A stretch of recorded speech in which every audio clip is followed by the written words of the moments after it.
अस्सलाम वालेकुम। इस वीडियो में देखते हैं कंपनसेटेड और अनकंपनसेटेड की एग्जांपल्स को। चलें हम कंसीडर कर लेते हैं कि अगर केस जो है ना रेस्पिरेटरी एसिडोसिस है, ठीक है, तो इसमें रेस्पिरेटरी एसिडोसिस है तो इसे कंपनसेट किया जाएगा by increasing the value of bicarb. वो क्यों, ये देखें ज़रा। रेस्पिरेटरी इशू है, इससे हमें पता लग गया है कि इसकी कंपनसेशन जो है ना बाइकार्बोनेट से होनी है। अब बाइकार्बोनेट को बढ़ा के उसकी वैल्यू ज़्यादा करके कंपनसेशन होगी या कम करके, वो चीज़ डिपेंड करती है कि केस एसिडोसिस है कि अल्कालोसिस। अब ये एसिडोसिस है, मतलब एसिड वाली मीडियम ज़्यादा है, तो इसे हम लोग कंपनसेट करेंगे बेसिक मीडियम से। तो बाइकार्बोनेट बेस होता है तो उसकी वैल्यू बढ़ा दी जाएगी नॉर्मल रेंज से, फिर ये शो करेगा कि कंपनसेशन हुई है, ठीक है। इसी तरह से अगर रेस्पिरेटरी एल्कालोसिस हुई है,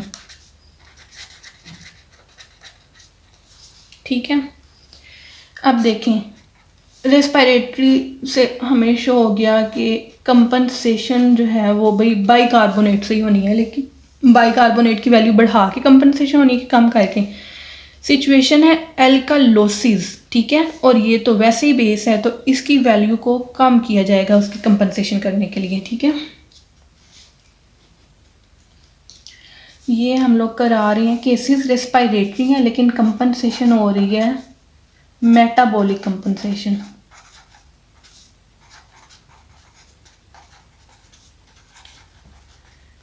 क्योंकि बाइकार्बोनेट है तो इससे जो कंपनसेशन हो रही है मेटाबॉलिक है, ठीक है। अब रेस्पिरेटरी कंपनसेशन को देखते हैं।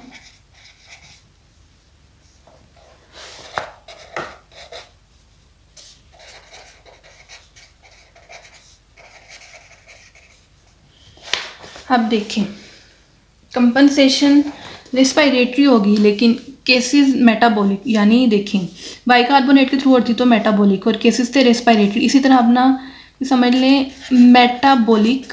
अभी इसकी ना मैं आपको एग्जांपल्स भी बताती हूँ, केसेस जिस तरह पहले डिस्कस किए हैं इसके केसेस भी डिस्कस करते हैं तो ये क्लैरिफाई हो जाएगा मज़ीद आपको। आप देखें समझे मेटाबॉलिक एसिडोसिस है, ठीक है, मेटाबॉलिक एसिडोसिस है। मेटाबॉलिक से हमें पता लग गया है कि कंपनसेशन जो है ना कार्बन डाइऑक्साइड के थ्रू होनी है, क्योंकि मेटाबॉलिक है तो कंपनसेशन होगी बाय CO2 इंक्रीजिंग और बाय डिक्रीजिंग। अब ये डिपेंड करता है इंक्रीज करने के डिक्रीज, ये एसिडोसिस या अल्कालोसिस पे डिपेंड करते हैं।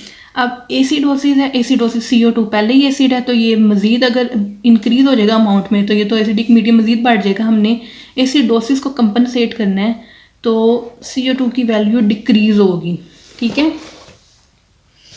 और अगर केस है मेटाबॉलिक एल्कालोसिस का, मेटाबॉलिक से पता लग गया कि कंपनसेशन होगी बाय CO2 और एल्कालोसिस है बेसिक मीडियम है तो उससे जो है न्यूट्रलाइज किया जाएगा बाय एसिडिक मीडियम, और एसिड के थ्रू से न्यूट्रलाइज करना है तो CO2 की वैल्यू को इंक्रीज किया जाएगा, ठीक है, क्योंकि ये एसिड है। अब इन केसेस को ही देख के हम लोग जो है ना से डिस्कस करते हैं। अब देख लें, सेम समझ लें यही वाला केस है। pH की वैल्यू 7.51 है, PaCO2 भी सेम जो है, इधर लिख लेते हैं दोबारा से। pH की वैल्यू देख लें सेम जो है इसी तरह से 7.51 ही है। PaCO2 को हमने देखा है, इसकी वैल्यू है 30, और बाइकार्बोनेट को अगर देखते हैं हम तो इसकी वैल्यू हमें मिलती है, इनके रेस्पिरेटरी एल्कालोसिस का ये केस है, ये देखें रेस्पिरेटरी एल्कालोसिस, बाइकार्बोनेट की वैल्यू नॉर्मल रेंज से कम 20 मिलती है, ठीक है। यहाँ से तो हमने देख लिया कि रेस्पिरेटरी अल्कालोसिस है, ये था ना रेस्पिरेटरी अल्कालोसिस सेम, लेकिन यहाँ हमें बाइकार्ब की वैल्यू कम मिल रही है, यानी यहाँ पे कंपनसेशन हो चुकी है। ठीक है, इसीलिए बॉडी ने कंपनसेट कर चुका है। ये वैल्यू जो है अपनी नॉर्मल रेंज के बाहर थी, तो उसे कंपनसेट कर दिया गया है थ्रू बाइकार्बोनेट। और क्योंकि अल्कालोसिस था तो बाइकार्बोनेट को डिक्रीज करके कंपनसेट किया गया।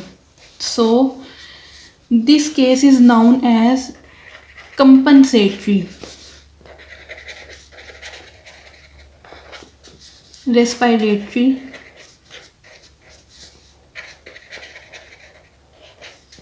अल्कालोसिस। ठीक है, लेकिन अगर हम लोग ऐसे ही देखते हैं, सेम यही केस है, 7.51 है और ये पता लग गया अल्कालोसिस है, ये नॉर्मल रेंज से बाहर है, तो पता लग गया जी कि जो है ये रेस्पिरेटरी अल्कालोसिस है, लेकिन वैल्यू इसकी बाइकार्बोनेट की with in the normal range है, यानी अभी बॉडी ने कंपनसेशन नहीं की। तो इस केस का हम लोग अगर मज़ीद क्लैरिफाई करें तो इसे हम कह सकते हैं अनकम्पनसेटेड रेस्पिरेटरी अल्कालोसिस। ठीक है, इसी तरह से जो ये वाला केस था उसे देखें, अगर इसकी बात की जाए तो देख लें कि pH 7.29 ही रहे, PaCO2 49 ही है, लेकिन जो ये बाइकार्ब है इसकी समझे वैल्यू आ गई है, एसिडोसिस है इसने बढ़ना है, यानी ये कर लें 30 हो गई है। ठीक है, तो इससे हमें आइडिया हो जाएगा कि बॉडी में कंपनसेशन हुई है, इसलिए तो बाइकार्ब की वैल्यू इंक्रीज हुई है, तो इसे कहेंगे कंपनसेटेड रेस्पिरेटरी एसिडोसिस। और अगर जब तक ये नहीं हुई तो इस तरह से वैल्यू है, तो this would be known as uncompensated respiratory acidosis.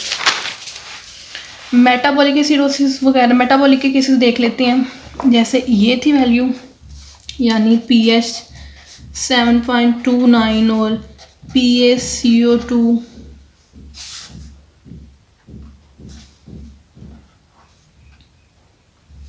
Metabolic acidosis है, तो PaCO2 एसिडोसिस है, PaCO2 की वैल्यू कम होनी है नॉर्मल से, इसे कर लें 20।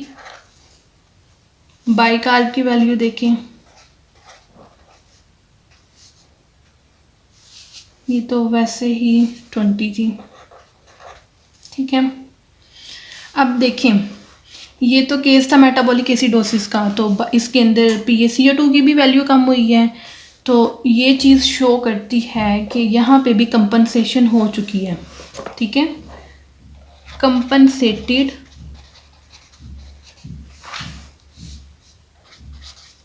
Metabolic acidosis. Are you getting my points? Next इस केस की बात कर ली जाए तो pH 7.41 है सेम। ठीक है, PaCO जो बाइकार्बोनेट है वो 30 है, पता लग गया कि मेटाबॉलिक अल्कालोसिस है, लेकिन जब हम PaCO2 की वैल्यू देखते हैं तो मेटाबॉलिक अल्कालोसिस के लिए CO2 ने ज़्यादा होना है, तो इसकी नॉर्मल रेंज से ये बढ़ जाता है, समझ लें कि ये हो गया है 50। ठीक है, फिर इधर लिख लेते हैं सेम वही वाला केस, PaCO2 की वैल्यू हमें मिली है 50। तो इससे हम अंदाज़ा लगा लेंगे कि बॉडी में कंपनसेशन हो चुकी है। So the case is compensated metabolic alkalosis. ठीक है, देख लें मेटाबॉलिक अल्कालोसिस में CO2 की वैल्यू ने इंक्रीज होना था। ठीक है, ऐसे हो गया, इससे हमें आइडिया हो गया। नेक्स्ट अब देखें कि अब हम लोगों ने ये तो देख लिया कि ये कंपनसेशन हो चुकी है, ये वो सारा कुछ, लेकिन अब नेक्स्ट पॉइंट है कि अब ये कैसे पता लगेगा कि कंपनसेशन कितनी हुई है, यानी कंपनसेशन पार्शियल कंपनसेशन है या फिर कंप्लीट कंपनसेशन है।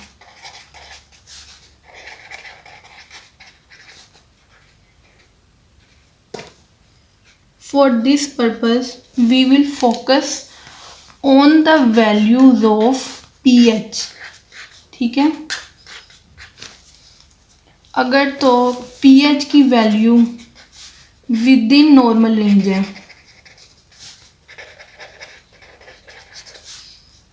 यानी नॉर्मल रेंज थी, ये देखें 7.35 to 7.45, तो अगर तो विद इन नॉर्मल रेंज है तो हम कहेंगे सारा कुछ कंपनसेशन वगैरह हो गई और पीएच की वैल्यू भी नॉर्मल रेंज है, so this would be termed as complete compensation. लेकिन अगर पीएच की value outside the normal range है, so this would be known as partial compensation.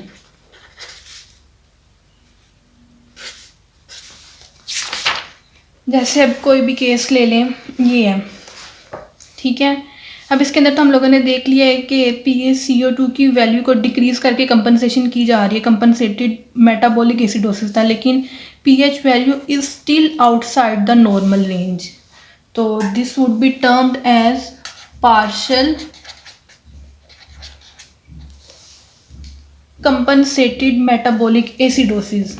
लेकिन अगर यहाँ pH की value within the normal range आ जाती है, यानी 7.35 से 7.45 की रेंज में कोई भी वैल्यू आ जाती है यहाँ, तो फिर हम इसे कहते हैं कंप्लीट कंपनसेटेड मेटाबॉलिक एसिडोसिस। लेकिन अगर हम इस एग्जाम्पल को देखें तो यहाँ फ़िलहाल जो है इसकी value outside the normal range है, तो this is termed as partial compensated metabolic acidosis. ठीक है, आई होप आपको ये सारे पॉइंट्स समझ आ गए होंगे। मिलते हैं नेक्स्ट वीडियो में। थैंक यू, अल्लाह हाफिज़।